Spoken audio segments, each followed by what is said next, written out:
Is Rajesh कलाम। हमारा जो आज का टॉपिक है वो टॉपिक है पॉलिटिकल साइंस का जो भी क्वेश्चन बीपीएससी में पूछ चुका है उसको हम डिस्कशन करेंगे, क्योंकि हम लोग जानते हैं कि जो हमारे बीपीएससी में number of question political science का होता है वो मिनिमम 10+ होता है। सो इसको ध्यान में रखते हुए हमारा जो आज का वीडियो है वह पूरा का पूरा पॉलिटिकल साइंस पर बेस्ड होगा। इसमें हम क्या करेंगे कि जो भी क्वेश्चंस होगा उस क्वेश्चन को पढ़ने के बाद उसका डिस्कशन करने के साथ उसको जो पॉइंट होगा उस पॉइंट को हम कुछ कनेक्ट कर देंगे। So without wasted time so let start the video. देख रहे हैं कि हमारे हाथ में अभी बीपीएससी का क्वेश्चन बैंक है, उसमें जो भी पॉलिटिकल साइंस का क्वेश्चन होगा उसको हम स्टेप बाय स्टेप पढ़ेंगे, ऑप्शन के साथ उसको हम प्रूफ करेंगे। हमारा जो फर्स्ट क्वेश्चन है वो निम्नलिखित में से कौन भूमि रिकॉर्ड अधिकारी होता है।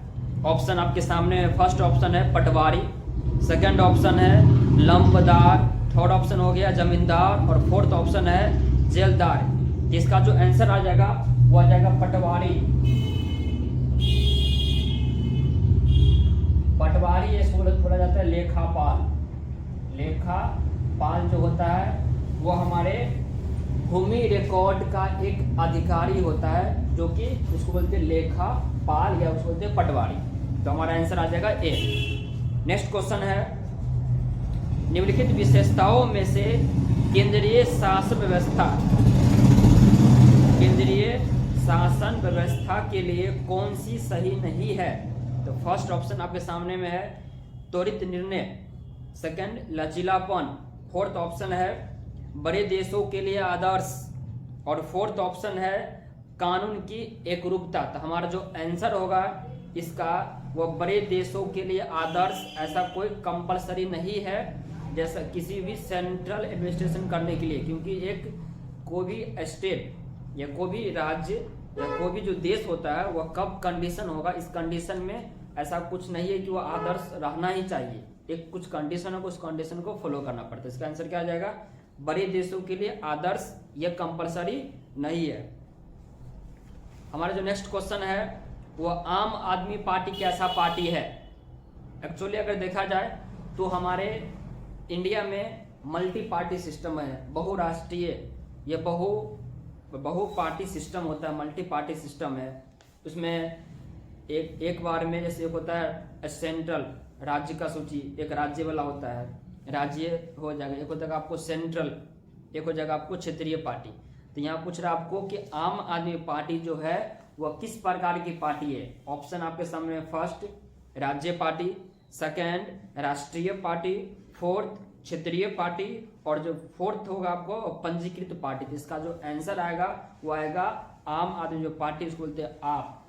यहाँ जो आप है वो एक राज्य पार्टी है, एक राज्य पार्टी है।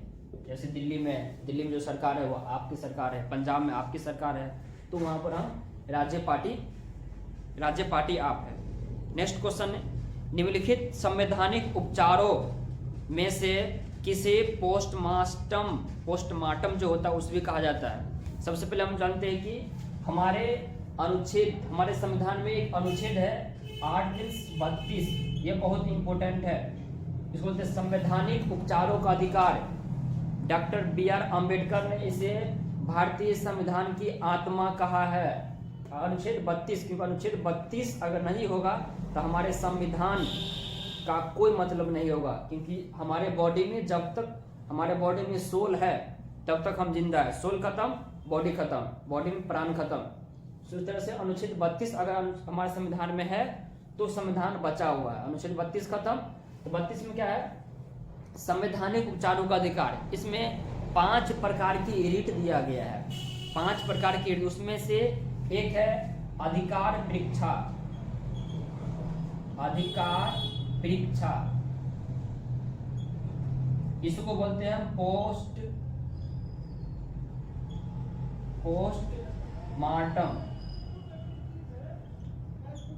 पोस्टमार्टम कहा जाता है अधिकार परीक्षा को। तो क्वेश्चन पूछेगा इसमें, इसका आंसर हो जाएगा आपको अधिकार परीक्षा। नेक्स्ट क्वेश्चन है निम्नलिखित भारतीय राज्यों में से किसकी राज्य विधानसभा में सबसे अधिक सीट है। आपके सामने फर्स्ट ऑप्शन है अरुणाचल प्रदेश, सेकंड हिमाचल प्रदेश, थर्ड मणिपुर और फोर्थ मेघालय। अगर देखा जाए तो सीट के हिसाब से विधानसभा में जो सबसे अधिक सीट है वह है यूपी के पास, अप्रॉक्स में 700 प्लस होगा। यूपी के पास अपना जो बिहार है उस बिहार में 75 है, लेकिन इसमें बिहार यूपी ऑप्शन में है नहीं, तो ऑप्शन में के हिसाब से हमको देखना पड़ेगा किसके पास ज्यादा विधानसभा का सीट है। तो इसका जो आंसर आएगा वो आंसर आएगा हिमाचल प्रदेश। हिमाचल प्रदेश के पास सबसे अधिक विधानसभा की सीट है, जो कि अमोंग 4 को जो ऑप्शन दिए उसमें से। नेक्स्ट क्वेश्चन है भारत की वरीयता क्रम, भारत का जो वरीयता क्रम होता है उसमें सबसे पहले कौन आता है। अगर देखा जाए तो सबसे जो पहले फर्स्ट में आता है वो होगा प्रेसिडेंट। प्रेसिडेंट जो होता है वह हमारे भारत का पहला नागरिक होता है, first person of the India. Second vice president VP second person होता है। थर्ड प्राइम मिनिस्टर, फर्स्ट हो जाएगा आपका प्रेसिडेंट, सेकेंड हो जाएगा आपको वाइस प्रेसिडेंट, थर्ड हो जाएगा आपको पीएम, फोर्थ आपका हो जाएगा गवर्नर। राज्य का जो गवर्नर होता है क्या होता है, चौथा पोजीशन में आता है पूरे भारत में। और जो 5 आता है वो आता है आपको फॉर्मर प्रेसिडेंट, मतलब जो भूतकाल में प्रेसिडेंट थे उसका स्थान 5वां। तो शुरू का 5 को पहला प्रेसिडेंट आता है फर्स्ट पर, second vice president, third prime minister, fourth governor of Bihar या गवर्नर ऑफ एनी स्टेट, और फिफ्थ हो जाएगा आपको फॉर्मर प्रेसिडेंट। नेक्स्ट क्वेश्चन है निम्नलिखित में से किसका निर्माण पंचायती राज व्यवस्था के तहत हुआ था। फर्स्ट ऑप्शन आपके सामने में है खाप पंचायत, सेकंड ऑप्शन है जाति पंचायत, थर्ड ऑप्शन है ग्राम पंचायत और फोर्थ ऑप्शन है जन पंचायत। तो इसका जो आंसर है वह बहुत ही इजी है। हम लोग जानते हैं कि एक अनुच्छेद 40 है, इसको बोलते हैं डीपीएसपी, राज्य का जो नीति निर्देशक सिद्धांत होता है उसमें एक अनुच्छेद है, अनुच्छेद 40। इसमें ग्राम पंचायत का गठन के बारे में बताया गया है। तो ग्राम पंचायत जो है वह एक प्रकार की पंचायती राज व्यवस्था के अंतर्गत आता है, जो कि अनुच्छेद 40 में है। और एक क्वेश्चन और भी पूछता है कि पंचायती राज जो ग्राम पंचायत है उसको कब जोड़ा गया था। तो 73rd अमेंडमेंट में जोड़ा गया था पंचायती राज। और एक क्वेश्चन और पूछ सकता है कि पंचायती राज सिस्टम में महिलाओं के लिए कितना % आरक्षण है। तो इसका जो आंसर आएगा वो आएगा 33% आरक्षण है महिलाओं के लिए पंचायती राज व्यवस्था में। एक क्वेश्चन और पूछेगा कि पंचायत व्यवस्था में कौन कौन सा आता है। तो देखिए 2 समिति था, एक बात था बलवंत राय मेहता समिति, बलवंत राय मेहता समिति 3 अक्षर का नाम है। तो पंचायत समिति को 3 भाग, क्या कहता है उसको, जो भी ग्राम पंचायत समिति है, पंचायत जो है मतलब जैसे उसको बोल सकते हैं पंचायती राज व्यवस्था है, उसको 3 पार्ट में बांटा गया। तो किसने बांटा, तो बलवंत राय मेहता ने बांटा। पहला बांटा ग्राम पंचायत, ग्राम पंचायत उसका जो प्रधान होता है वो मुखिया होता है। सेकंड पंचायत समिति, इसका जो प्रधान होता है वह बीडीओ होता है। और जो थर्ड है वो है आपका जिला परिषद, उसका प्रधान जिला परिषद ही होता है। तो 3 सेक्टर होता है हमारे पंचायती राज व्यवस्था में। वह पहला ग्राम पंचायत, सेकंड है आपका पंचायत समिति और थर्ड है आपका जिला परिषद। नेक्स्ट क्वेश्चन आपका संसदीय सरकार की जो संसदीय व्यवस्था है इसके विषय में कौन सा कथन सही है। इसका जो आंसर आएगा फर्स्ट ऑप्शन है विधायिका न्यायपालिका के प्रति जवाबदेह है। ऐसा नहीं है, ऐसा नहीं है, फर्स्ट ऑप्शन तो होगा नहीं। सेकेंड ऑप्शन होगा विधायिका कार्यपालिका के प्रति जवाबदेही है, इसका भी आंसर नहीं हो सकता है।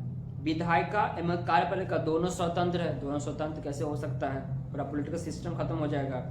फोर्थ है राष्ट्रपति न्यायपालिका के प्रति जवाबदेह, ऐसा नहीं, राष्ट्रपति उसके प्रति जवाबदेह नहीं, उसका भी एक मंत्री परिषद है। इसका आंसर आ जाएगा इनमें से कोई नहीं, क्योंकि कार्यपालिका जो होता है वो न्यायपालिका, कार्यपालिका विधायिका के प्रति जो होता है वो अग्रसर होती है। इसका जो आंसर आपको हो जाएगा वो इनमें से कोई नहीं हो जाएगा, क्योंकि ऐसा देखा जाता है कि कोई भी जो बजट पेश होता है वह मेनली लोकसभा को ही माना जाता है। तो ऐसा अगर देखा जाए तो लोकसभा और राज्यसभा दोनों की जो पटल होता है उस पर रखा जाता है, लेकिन जो सबसे ज़्यादा इम्पोर्टेंट होता है वह माना जाता है लोकसभा, क्योंकि लोकसभा जो होता है जो भी मेंबर होता है उसमें एज ए पर्सन उसको चूज करके उसमें जाता है, एमपी चूज करता है। राज्य लोकसभा आयोग जो होता है बीपीएससी हो सकता है या स्टेट पीसीएस उसको बोल सकते हैं, किसके द्वारा नियुक्त किया जा सकता है? इसमें दो आता है, एक आता है यूपीएससी, एक आता है बीपीएससी। जो यूपीएससी होता है वो यूपीएससी का जो सिलेक्शन होता है by the help of president, by the help of president, president उसको शपथ ग्रहण करवाएगा। और जो बीपीएससी होता है या स्टेट पीसीएस होता है उसको गवर्नर के द्वारा उसको क्या किया जाता है? शपथ ग्रहण किया जाता है। पूछेगा आपको इस दोनों का व्याख्या किस में दिया गया है? एक अनुच्छेद है 315 अनुच्छेद में यूपीएससी बीपीएससी के बारे में बताया गया है, और ये बताया गया कि यूपीएससी का जो सिलेक्शन है वह प्रेसिडेंट के द्वारा होगा, और जो बीपीएससी का जो सिलेक्शन होगा शपथ ग्रहण होगा वह कौन करवाएगा? गवर्नर करवाएगा। और दोनों का जो व्याख्या है अनुच्छेद 315 में। एक अनुच्छेद और है आपका अनुच्छेद 312, इसमें बताइए अखिल भारतीय सेवा, अखिल भारतीय सेवा का जो व्याख्या है वो आपको अनुच्छेद 312 में बताया गया। इसका जो आंसर हो जाएगा वो हो जाएगा राज्य का राज्यपाल बीपीएससी वाला को चुना जाता है। नेक्स्ट, लोकसभा का जो मेंबर बनने के लिए एक व्यक्ति को कम से कम कितना साल होना चाहिए? तो हमको मालूम है कि एक होता है लोकसभा, एक होगा आपको राज्यसभा। लोकसभा में अगर मेंबर बनेंगे तो उसमें हमारा जो होना चाहिए एज वो होना चाहिए 25 ईयर्स, और राज्यसभा में 30 ईयर्स होना चाहिए। दोनों का अलग अलग कंडीशन दिया गया है। लोकसभा में टोटल नंबर ऑफ सीट है वो अलग है, इसमें अलग है। यहाँ जो क्वेश्चन पूछ रहा है आपको कि लोकसभा का मेंबर बनने के लिए कम से कम कितना एज चाहिए, इसका आंसर क्या आ जाएगा? 25 साल। नेक्स्ट क्वेश्चन हमारा है किसी राज्य का जो राज्यपाल होगा उसको कौन नियुक्ति करता है? ऑप्शन फर्स्ट है प्रधानमंत्री के द्वारा, सेकंड ऑप्शन है भारत के मुख्य न्यायाधीश के द्वारा, थर्ड ऑप्शन है राष्ट्रपति के द्वारा, और जो फोर्थ ऑप्शन है वो उच्च न्यायालय के मुख्य। इसका आंसर क्या हो जाएगा हमारा? क्योंकि जो भी हायर पोस्ट होता है उस सब का जो सिलेक्शन होता है शपथ ग्रहण करता है प्रेसिडेंट, चाहे वो यूपीएससी का हो, चाहे वह गवर्नर का हो, चाहे वह मुख्य न्यायाधीश किसी का भी हो, या चीफ क्या कहता है इलेक्शन कमीशन का हो, सबका कौन करवाएगा? प्रेसिडेंट ही करवाएगा। तो इसका आंसर क्या हो जाएगा? प्रेसिडेंट। नेक्स्ट क्वेश्चन आपको भारतीय संविधान के किस अनुच्छेद के अंतर्गत लोकसभा में एससी एसटी जो होता है उसका आरक्षण दिया गया है? तो इसका जो सिंपल आंसर आ जाएगा आपको अनुच्छेद 330। इसमें बताया गया आपको कि जो SC ST है उसका कितना आरक्षण होगा? 330। तो 300 में बहुत इंपॉर्टेंट, एक 330 इंपॉर्टेंट हो गया, एक 315 इंपॉर्टेंट हो गया, एक 312, ये तीनों इंपॉर्टेंट हो गया। राष्ट्रपति के बारे में पूछ रहा है इसमें। फर्स्ट ऑप्शन दे रहे आपको, फर्स्ट ऑप्शन है संसद का हिस्सा नहीं होता है, सेकंड ऑप्शन है संसद का हिस्सा होता है, थर्ड ऑप्शन है संसद का हिस्सा होता है और संसद में बैठता है, और जो फोर्थ ऑप्शन है वह संसद में वोट दे सकता है। तो हम लोग जानते हैं कि हमारा एक अनुच्छेद है अनुच्छेद 79, इसमें बोला गया है कि जो संसद है वह संसद बना हुआ है प्रेसिडेंट से, लोकसभा से और राज्यसभा से। संसद का अंग होता है प्रेसिडेंट, संसद का ही अंग होता है लोकसभा और राज्यसभा। तो इसका जो हमारा जो आंसर हो जाएगा वो आंसर हो जाएगा संसद का हिस्सा है। लेकिन ये जो प्रेसिडेंट होते हैं वह किसी का मेंबर होते नहीं है, वह न किसी संसद में बैठता भी है। इसका आंसर क्या हो जाएगा? कि सिंपल वह एक हिस्सा है, संसद का एक हिस्सा हो जाएगा। नेक्स्ट क्वेश्चन है, निम्नलिखित में से कौन सा अनुच्छेद पंचायत के गठन के लिए राज्य सरकार को निर्देश दिया जाता है? अनुच्छेद 33, अनुच्छेद 40, अनुच्छेद 48 और अनुच्छेद 50। कुछ इंपोर्टेंट अनुच्छेद है इसमें। एक अनुच्छेद आपका है 40, जो कि हम पहले बता चुके आपको कि 40 में ग्राम पंचायत का गठन दिया गया है, जिसमें बलवंत राम मेहता ने बोला गया कि पंचायती राज व्यवस्था का 3 भाग होता है, पंचायत समिति, ग्राम पंचायत और होता है जिला परिषद। इसमें बताया गया आपका। नेक्स्ट है आपका अनुच्छेद 50। इसमें लिखा गया आपको कि जो कार्यपालिका है और जो न्यायपालिका है, दोनों में बीच में एक पार्टीशन, डिफरेंस बताया गया कि कार्यपालिका और न्यायपालिका में क्या अंतर है, अनुच्छेद 50 में। एक आपको अनुच्छेद 51 है, 51। इसमें बोला गया है अंतर्राष्ट्रीय पीस एंड जो भी कुछ एक्स्ट्रा होता है वह अंतर्राष्ट्रीय, जैसे कोई आदमी किसी जगह जा रहा है तो उसको वीजा होता है, तो और कोई इंसान अगर वीजा बनाता है तो वह सरकार का फर्ज है कि उसको किसी अदर देश में किसी प्रकार का दिक्कत नहीं हो, क्योंकि हमारा अनुच्छेद 51 कहता है कि अगर कोई भी इंसान वीजा लेकर के किसी और विदेश में जा रहा है तो सरकार का फर्ज बनता है कि वह उसका सुरक्षा का जिम्मेदारी ले। तो अनुच्छेद 50 हो जाएगा, 51 हो जाएगा। और एक 51A भी है जो कि मोस्ट इम्पोर्टेंट है, वह आपका फंडामेंटल ड्यूटीज, मौलिक कर्तव्य का जो वर्णन किया गया है वो आपको 51 के क या 51 के ए में किया गया है। और हम जानते हैं कि जो मौलिक कर्तव्य की संख्या है वह पहले 10 था, क्योंकि जब एक स्वर्ण सिंह समिति था, एक स्वर्ण सिंह समिति था जिन्होंने सिफारिश किया था कि हमारे भारतीय संविधान में एक मौलिक कर्तव्य होना चाहिए, जिसको 42वां जो अमेंडमेंट हुआ 1976 में, उसमें इसको जोड़ा गया था। उस टाइम में जो मौलिक कर्तव्य की संख्या थी वह 10 था, लेकिन अभी प्रेजेंट में 11 हो गया। तो क्वेश्चन पूछ सकता है आपको कि 11वां मौलिक कर्तव्य कौन है? तो हम लोग जानते हैं राइट टू एजुकेशन, शिक्षा का जो अधिकार है 6 से लेकर के 14 वर्ष तक का जो है वो आपको इसी में है, 11वां में जोड़ा गया। तो अभी प्रेजेंट में कितना है नंबर ऑफ फंडामेंटल ड्यूटीज? तो आपको 11 हो जाएगा। इसका आंसर पंचायत का गठन हो जाएगा आपको अनुच्छेद 40 में। नेक्स्ट क्वेश्चन है, निम्नलिखित में से किस अनुच्छेद के अंतर्गत वित्त आयोग का गठन का प्रावधान किया गया है? इसमें कुछ इंपोर्टेंट ऑप्शन दिया हुआ है। वो फर्स्ट ऑप्शन है आपका अनुच्छेद जो दिया गया आपका अनुच्छेद 312,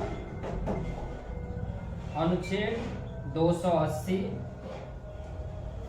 और दिया अनुच्छेद 100, अनुच्छेद 108, एक और अनुच्छेद दिया आपको, अनुच्छेद वह दिया हुआ 1, 2, 3। अनुच्छेद 312 में क्या है कि हमारे भारत में एक अखिल भारतीय सेवा एक संघ होता है, जिसके बारे में आपको 312 में बताया गया है। और अगर 312 में हम 3 ऐड करेंगे तो 315 में क्या बताया गया? यूपीएससी और बीपीएससी के बारे में बताया गया आपको 315 अनुच्छेद में। नेक्स्ट आपका है 280। 280 में किसी भी राज्य का जो वित्त आयोग होता है, फाइनेंशियल जो कमीशन होता है, कमीशन, वो आपको अनुच्छेद 280 में है, वित्त आयोग के बारे में। अनुच्छेद 100 ये कहता है कि हमारे जो लोकसभा होता है उसका जो स्पीकर होता है वह वोट नहीं दे सकता है, लेकिन अगर किसी कारणवश जो विपक्षी दल होता है और जो पक्षीय दल होता है दोनों में अगर वोटिंग होगा और उस पोजीशन में अगर टाई हो गया तो टाई के पोजीशन में, मतलब दोनों में अगर टाई हो गया तो वहां पर जिसको स्पीकर वोट देगा वह सरकार उसकी बन जाएगा। मतलब कि जो भारत का लोकसभा का जो स्पीकर होता है वह वोट नहीं दे सकता, लेकिन एक कंडीशन होगा, कब दे सकता है? जब दोनों पक्ष में क्या हो, टाई हो, तो वहां पर आपको अनुच्छेद 100 के अंतर्गत वह अपना वोट दे सकता है। नेक्स्ट आपको है 108, इसको बोलते हैं हम संयुक्त अधिवेशन। इसमें क्या होता है कि एक बार में किसी भी किसी भी चीज पर भारत में अगर कुछ भी विपत्ति अगर आ जाए तो वहां पर प्रेसिडेंट की सिफारिश पे लोकसभा और राज्यसभा दोनों को एक संयुक्त बैठक बुलाया जा सकता है। और यहाँ से एक क्वेश्चन एराज ये हो सकता है कि हम लोग जानते हैं कि लोकसभा का जो लीडर होता है वो स्पीकर होता है और राज्यसभा का लीडर होता है वाइस प्रेसिडेंट। तो अगर दोनों का बैठक एक साथ होगा तो उसका जो लीडरशिप हो कौन करेगा, तो उसका जो लीडरशिप होगा वो आपको लोकसभा का स्पीकर ही करता है। ये आपको अनुच्छेद 108 में मेंशन किया गया है। नेक्स्ट जो आपका है वो अनुच्छेद 123, इसको बोलते हैं अध्यादेश जारी करना। ये कौन जारी करता है, तो प्रेसिडेंट ही जारी करता है। तो हमारा जो लास्ट क्वेश्चन यही था, तो इसका आंसर आ जाएगा आपको 280 अनुच्छेद में बताया गया है वित्त आयोग के बारे में। आई होप दैट कि आज का जो एपिसोड था, आज का जो वीडियो था, आप सभी को अच्छा लगा होगा। और मैं आशा करता हूं कि इस वीडियो के थ्रू आप सभी को कुछ भी अगर नॉलेज गेन हो तो उसको लाइक करें और जितना भी हो सके उतना आप शेयर करें। सो आप मिलेंगे नेक्स्ट वीडियो में। बाय।